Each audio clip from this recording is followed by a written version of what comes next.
What about Yama? Shouldn't we get her? Don't bother, the beasts will devour her soon enough. When I'm older, I'll come back and rip you from the stone and use you. I swear it. Today on the Comic Book Report, The Swords of Glass by Sylviane Corgiat and Laura Zuccheri from Humanoids. Stick around and check it out.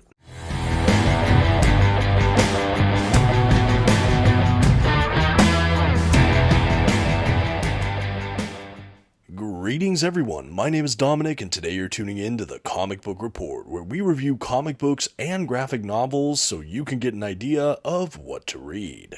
And today we are in fact taking a look at a graphic novel collection coming to us by way of Humanoids. This is the coming-of-age fantasy adventure, The Sword of Glass. And wow, did I have fun with this beautiful standalone saga. I'm eager to talk about it today, but before we dive into today's collection, just a huge thank you to those at Humanoids for sending over this review copy in exchange for this honest review. And as always, I'd like to take this opportunity to shout out our channel's sponsor, Panelbound Comics. If you're looking to pick up your own comic book collected editions, I always encourage you to check out their website. You can find a link to it in the video's description, and if you see anything on that site you like, you can actually use my discount code at checkout, The Comic Book Report, to save $2 off of your order. Please note if you use my affiliate link or code to make a purchase, I will earn a small commission, but it's a fantastic way to support this channel. Thank you so much for considering. Now let's get started with today's comic book review. First, some quick facts about today's collection. The graphic novel was written by Sylviane Corgiat, with art from Laura Zuccheri. The graphic novel itself was published by Humanoids in 2014. The volume itself collects The Swords of Glass.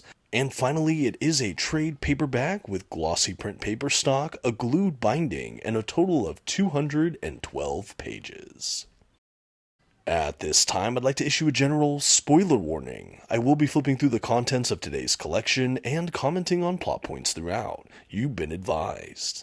I'd also like to issue a graphic mature reader warning. This comic has violence and one scene of sexuality nudity. I have tried to cut around that scene for the purposes of this video, but you've been advised. Okay, and here's our first dedicated look at the front cover for today's collection, and right from the top I will say this is a paperback collection, no slipcase, no dust jacket or anything like that. We have this beautiful, ornate, fantastical image of our main heroine as a child, holding one of the swords of glass on her back, and we have a couple of the mystical creatures, and she seems to be in a fantasy forest setting. Really fun and definitely evocative of what you can expect in part within the volume itself. Going to the spine design now, we have the last names of the creators up top, then we have the stylized font with the title, The Swords of Glass. At the bottom we do have the Humanoids logo and title there, all on a field of what looks like black. Really a sharp image here on the spine, easily readable, and no complaints from me. I actually really like how the spine of this book looks. And now on the back cover, we do have another kind of pastoral scene here with some of our main characters and a mystical animal here on the back. We do have a blurb about the collection, the creators, the publisher, things like that. All pretty standard fare. I love how much art we get on this back cover though. You never really know with paperback collections what to expect, but I was delighted to see the amount of art we got on this collection. I think it looks striking and I really appreciate the attention to detail. And now for all you prospective collectors out there, I did want to do a quick look at that glued binding. As you can see, my book seemed pretty well bound. There was perhaps a little bit of stiff pages happening, but honestly with all the white borders, I never really had an issue with gutter loss or things of that kind, and my book is just well bound. No complaints, but again, just wanted to show it for all of you. And now that we've examined the build of the book a little bit, I did want to show a size comparison of this paperback edition next to a standard size trade paperback. To do that, I brought out my Volume 1 trade paperback of Jeff Lemire and Dustin Nguyen's Descender from Image Comics. So this is a standard size trade paperback next to this paperback. As you can see, the trim size or height is identical, but we do have this collection being a bit wider. You can see as I change the angle a couple times just how much wider it is. It's not something substantial, but it is worth noting because it gives us a little bit more of a boxy page size, and overall I do like that. But again, I wanted to give you a sense of scale for today's paperback collection. It is worth noting as well, I believe this story has been split up into a 2-volume set in the past, and I do believe there has been a hardcover. So a couple different formats for this. I liked the all-in-one paperback that Humanoids sent over. It certainly is well made, although I'm sure a hardcover would also be gorgeous. Okay, and with that, we can go ahead and break into today's collection. We do have a page showcasing the Humanoids logo, a title page, list of creators, and then we have a little bit of a issue 1 cover. I'm going to say issue, but it's more of like a part within the graphic novel. And after that, we go into the first part of the story. And after that, we just proceed through the rest of the volume all the way to the conclusion. So this is a standalone graphic novel, a one-and-done, self-contained adventure. And I have to say, overall, this was a blast. I admit I went into it almost completely blind. I had no idea what it was about. I saw the image on the cover, and I figured it was kind of like a young adult fantasy. I know that that's a genre my wife actually really loves, so I went ahead and requested this from Humanoids. I got it, and again, I went in not knowing what to expect. It was certainly more mature than I would have expected. I think some of the violence and, again, that scene of sexuality and nudity that I have cut for this video's purpose, I just didn't really expect that. It's not necessarily my flavor preference, but outside of that, this was just a really enchanting treat. I would still say it is, if not a young adult graphic novel, it's certainly a coming-of-age graphic novel. And it definitely leans on that subgenre of fantasy and maybe a tiny bit of science fiction, although it's definitely more in that fantasy space.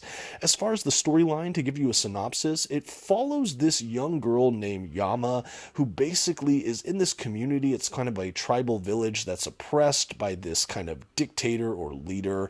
And in the midst of all of that happening, a sword falls from the sky and stabs into the ground. And it's kind of this mystical sword. No one wants to touch it. When someone does, they're sort of electrocuted, vaporized on the spot. The word gets around about this mysterious sword, and we find out that the people oppressing this village really want the swords for themselves, but no one can take it out of the stone. There is something Arthurian about that, I suppose, but it is a very fun, fantastical trope. Apparently, there's been a prophecy about these swords, and people want to get them for themselves. We find out early on, though, as her parents are oppressed, and ultimately her father is killed in front of her, Yama, this young girl, is able to retrieve the sword, although she's not quite strong enough to lift it out of the stone quite yet. But there are no ill effects, as if she were chosen to wield the sword. After her father is murdered, her mother is taken in front of her and taken away by this evil kind of dictator guy, and this young girl flees for her life into the forests of surrounding her villages. She finds her way across kind of an old hermit that is living out there with some of these little fantastical creatures, these little miniature guys, and ultimately he takes her in and agrees to train her after he finds out that she knows where this sword is and that it didn't harm her. Presumably he wants to get the sword for his own ends to basically fulfill this prophecy and maybe save the world. So along the way in this next portion of the story, we have her growing up. We have her going through adolescence and coming into herself as a young adult. And along the way, this person's acted kind of like a de facto father figure, although not quite, and has mentored her. Along the way, she's become a very proficient warrior, and ultimately she's able to draw the sword of glass from the stone in her old village, and the two of them set off to find the rest of the swords, of which there are a total of 4. And it's believed that if you bring them all together, it will show you something that can ultimately prevent the end of the world, basically, it sounds like. So we basically have this whole adventure kind of unfurl before us. We also get the inkling that this young girl, who's now a young woman, has fallen in love with her kind of mentor figure, but he sees her more like a daughter and doesn't really want to go there, thankfully. She, though, is trying to figure out where the man whose name is Orland is, who killed her father, is, and she wants vengeance. Along the way, they come across a lot of other cities and villagers and people, all of which are in some way subjugated by this evil kind of ruling class. Many people haven't heard about the swords. Across the way, we find other sword wielders, and some swords are still missing. We get some backstory in her mentor figure, who was once part of this army and who had a best friend. They fell in love with the same girl. It ended poorly. The person they loved died. The two became enemies, and his life kind of unraveled from there. But he's known about the swords, and anyway, they're back on this quest. Ultimately, they find this city where Orland is, and we find out that he has gone on to marry her mother, who she presumed was maybe dead or missing. They had a son together. This boy is kind of a rascal himself. There's a confrontation where the chance for vengeance is stolen from our central character. The mother is unfortunately killed, and she is basically left to kind of look after her brother. They flee from that city, and ultimately everything kind of bottlenecks into them finding the remainder of the swords and trying to save their world, or at least flee it with the people that can survive. We have more twists and turns there. We have a confrontation with her mentor and his old friend turned enemy turned maybe friend again, question mark, not sure. They find all the swords, and ultimately they find out that these swords are maybe from a different timeline or kind of extraterrestrial in origin. And we have this really interesting kind of sci-fi mechanic at the end where they're kind of taken out of time or space, or maybe thrown back into the past. And anyway, we do have a loving and good resolution for these characters and their adventures. We find that at least enough of them are safe, and we find her even possibly finding a love interest at the very end at kind of a nice party, and it seems to be a happy ending for all. The wrinkles at the end and the kind of extra dimensional or time kind of trippy spaces I thought was a really fun twist there at the end. The character development was all rock solid, I thought, and the art was lush and beautiful. In many ways, this feels like a Studio Ghibli or Miyazaki film just in this graphic novel space. I could easily see it adapted by that studio, for example. There is just something warm and fantastical about it. There's something dreamlike to it. It feels archetypal and epic all in one. I, again, went in so blind to this. I had no idea what to expect, and it absolutely exceeded any loose expectation I had for my experience. I again think the addition of the kind of sex scene was a little bit gratuitous or unnecessary, but I think barring that, this was a pretty fun young adult and early adult kind of graphic novel. I think if you're a fan of coming of age stories and the fantasy genre, or if this sounds interesting to you at all, this might be a safe recommendation. Humanoids has once again surprised me by the range of titles they have in their catalog, and this was certainly a really, really great experience for me as a reader. At the back of the collection, once we reach the culmination of the story there, we do have a brief afterword, and while I really did enjoy it, I would have also liked to see some artistic extras, or a couple other extras would have been nice in this set, but I was happy to still see an afterword. You never really know what you're going to get with a paperback collection, and I thought that that was a nice added treat. And that really brings us to the end of The Swords of Glass from Humanoids. I had a ton of fun with this. Again, it was just a fantasy epic that was exceedingly well crafted. And I think all that's left to do now is to give this book a grade. For this gorgeous and deeply immersive fantasy coming-of-age tale, the Comic Book Report is happy to give The Swords of Glass from Humanoids an A-. This was a well above average read, and while it might have some mature content, there were a lot of wonderful rich characters and themes throughout. I love that it was a standalone graphic novel with a really concise and clear beginning, middle, and end.